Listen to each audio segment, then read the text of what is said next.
ಪವಿತ್ರಂ ಚರಿತಂ ಹೇಳಿ ಶ್ರೀಮಾತೆಯವರ ಜೀವನವನ್ನು ಆರಂಭ ಮಾಡೋಣ. ಓಂ ಪವಿತ್ರಂ ಚರಿತಂ ಯಸ್ಯಾಹ ಪವಿತ್ರಂ ಜೀವನಂ ತಥಾ ಪವಿತ್ರತಾ ಸ್ವರೂಪಿಣ್ಯೈ ತಸ್ಯೈ ಕುರ್ಮೋ ನಮೋ ನಮಃ. ತಸ್ಯೈ ಕುರ್ಮೋ ನಮೋ ನಮಃ. ತಸ್ಯೈ ಕುರ್ಮೋ ನಮೋ ನಮಃ. ಶ್ರೀರಾಮಕೃಷ್ಣನಿಗೆ, ಶ್ರೀಮಾತೆಯವರಿಗೆ, ಶ್ರೀಮತ್ ಸ್ವಾಮಿ ವಿವೇಕಾನಂದರ ಚರಣಾರವಿಂದಗಳಿಗೆ ಪ್ರಣಾಮಗಳನ್ನು ಸಲ್ಲಿಸುತ್ತಾ, ಪೂಜ್ಯ ಮಾತಾಜಿಯವರಿಗೆ ಪ್ರಣಾಮಗಳನ್ನು ಸಲ್ಲಿಸುತ್ತಾ, ಮಂಗಳವಾರದ ಸತ್ಸಂಗ ಕಾರ್ಯಕ್ರಮಕ್ಕೆ ಆಗಮಿಸಿರುವ ಎಲ್ಲ ಪ್ರೀತಿಯ ಭಕ್ತ ಬಂಧುಗಳಿಗೆ ನಮಸ್ಕಾರಗಳನ್ನು ಸಲ್ಲಿಸುತ್ತಾ, ಶ್ರೀ ಶಾರದಾ ದೇವಿ ಜೀವನಗಂಗ ಸ್ವಾಮಿ ಪುರುಷೋತ್ತಮಾಜಿಯವರು ಬರೆದಿರುವ ಮಹತ್ತರ ಗ್ರಂಥ, ಪ್ರತಿಯೊಬ್ಬ ಆಧ್ಯಾತ್ಮಿಕ ಸಾಧಕರು ಓದಬೇಕಂತ ಅಪರೂಪದ ಗ್ರಂಥ. ಈ ಥರದ ಅಪರೂಪದ ಪುಸ್ತಕಗಳು ಕಡಿಮೆ. ಹಾಗಾಗಿ ಇಂತಹ ಒಂದು ಪುಸ್ತಕದ ಬಗ್ಗೆ ನಾವು ಕಳೆದ ಹಲವಾರು ವಾರಗಳಿಂದ ವಿಚಾರ ಮಂಥನ ಮಾಡ್ತಾ ಬರ್ತಾ ಇದ್ದೇವೆ.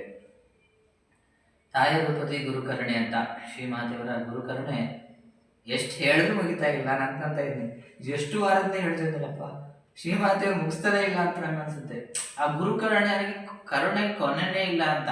ಅದಕ್ಕೆ ದೇವರ ಕರುಣೆಗೆ ಎಣೆ ಉಂಟೆ, ಕಾವನ ಮಹಿಮೆಗೆ ಎಣೆ ಉಂಟೆ ಅಂತ. ನಾವು ದೇವರ ಕರುಣೆಗೆ ನಾವು ಅದನ್ನ ನಾವು ಒಂದು ಪರಿಮಿತಿಯಲ್ಲಿ ಕಟ್ಟಾಕಲಿಕ್ಕೆ ಸಾಧ್ಯ ಇಲ್ಲ. ದೇವರ ಕರುಣೆಗೆ ಎಣೆ ಉಂಟೆ, ದೇವರ ಕರುಣೆಗೆ ಎಣೆ ಉಂಟೆ, ಕಾವನ ಪರಿಧಿಗೆ ಮಿತಿ ಉಂಟೆ, ಕಾವನ ಪರಿಧಿಗೆ ಮಿತಿ ಉಂಟೆ. ಹಂಗೆ ಭಗವಂತ ದೇವರ ಆ ಕರುಣೆಗೆ, ಅದಕ್ಕೆ ನಮ್ಮ ಶಾರದಾ ಮಾತೆ ಬಗ್ಗೆ ಹೇಳ್ತೀವಲ್ಲ, ದೊರಕಿತು ಧರಣಿಗೆ ಸಿರಿವರ ಇಂದು ಕರುಣೆಯ ಮೂರುತಿ ಶಾರದೆ ಬಂದು. ದೊರಕಿತು ಧರಣಿಗೆ ಸಿರಿವರ ಇಂದು ಕರುಣೆಯ ಮೂರುತಿ ಶಾರದೆ ಬಂದು.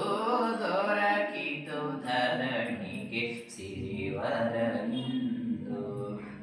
ಶ್ರೀಮಾತೆಯರು ಸಾಕ್ಷಾತ್ ಕರುಣೆಯ ಮೂರ್ತಿ. ಹಾಗಾಗಿ ಆ ಕರುಣೆ ತಾಯಿಯ ರೂಪದಲ್ಲಿ ಯಾವೆಲ್ಲ ರೀತಿ ಹರಿತಾ ಇತ್ತು ಅಂತ ನೋಡ್ತಾ ಇದ್ದೇವೆ. ಮುಂದುವರೆದ ಭಾಗ. ಅನೇಕ ವೇಳೆ ಶ್ರೀಮಾತೆಯರು ಚಿಕ್ಕ ವಯಸ್ಸಿನ ಹುಡುಗರಿಗೂ ಮಂತ್ರ ದೀಕ್ಷೆ ಕೊಟ್ಟದ್ದುಂಟು. ಅಂದ್ರೆ ಅನೇಕ ವೇಳೆ ಶ್ರೀಮಾತೆಯರು ಚಿಕ್ಕ ಚಿಕ್ಕ ಹುಡುಗರಿಗೂ ಮಂತ್ರ ದೀಕ್ಷೆ ಕೊಡ್ತಾ ಇದ್ರು.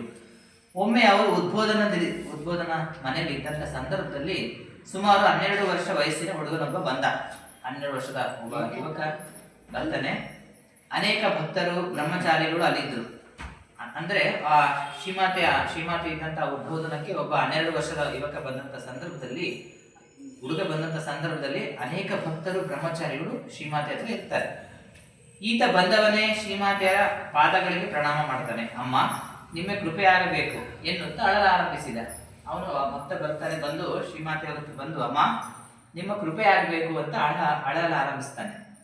ಸುತ್ತಲಿದ್ದವರೆಲ್ಲ ಅವನನ್ನ ಕಂಡು, ಇದೆಂತ ವಿಚಿತ್ರ ವರ್ತನೆ, ಎಲ್ಲ ಬರೀ ಬೂಟಾಟಿಕೆ, ಯಾರನ್ನೂ ನೋಡಿ ಈ ಪೂರ ತಾನು ಹೀಗೆಲ್ಲ ಆಡುತ್ತಿದ್ದಾನೆ ಎಂದು ಭಾವಿಸಿ ಅವನನ್ನ ಸುಮ್ಮನಾಗಿಸಿದರು.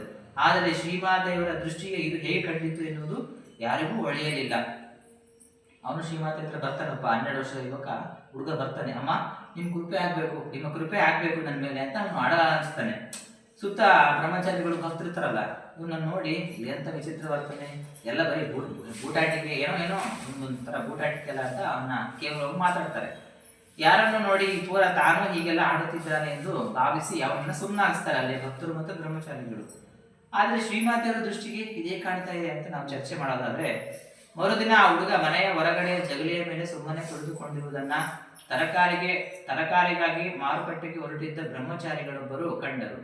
ಆದರೆ ಅವರು ಹಿಂತಿರುಗಿ ಬರುವಾಗ ಆ ಹುಡುಗ ಒಳ್ಳೆ ದಿಗ್ವಿಜಯದ ನಗೆ ಸೂಸುತ್ತಾ ಹೊರಗಡೆ ಬರುತ್ತಿರುವುದನ್ನು ಕಂಡು ಅವರ ಕುತೂಹಲ ಕೆರಳಿತು.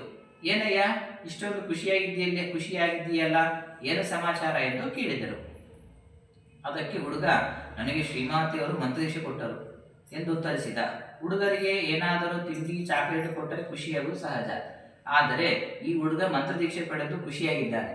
ಈಗ ಯಾರಿಗೆ ಚಿಕ್ಕ ಮಕ್ಕಳಿಗೆ ಏನೋ ಚಾಕ್ಲೇಟ್ ಬಿಸ್ಕತ್ ಕೊಟ್ಟರೆ ಅವ್ರಿಗೆ ಖುಷಿ.